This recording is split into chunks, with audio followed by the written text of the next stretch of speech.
Repidem permanem wancine jago kluruk parandene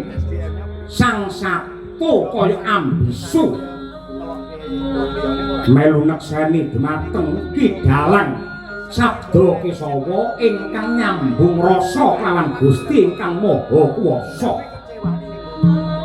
awis tingkem netra kekalih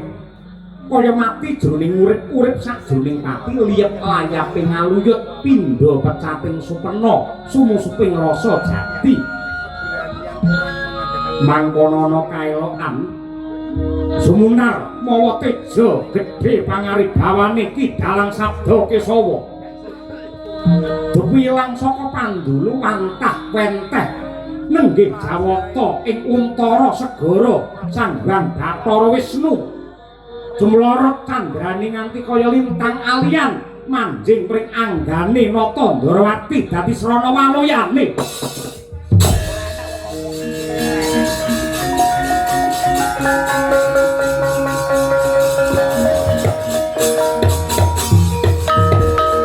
apa matang jagat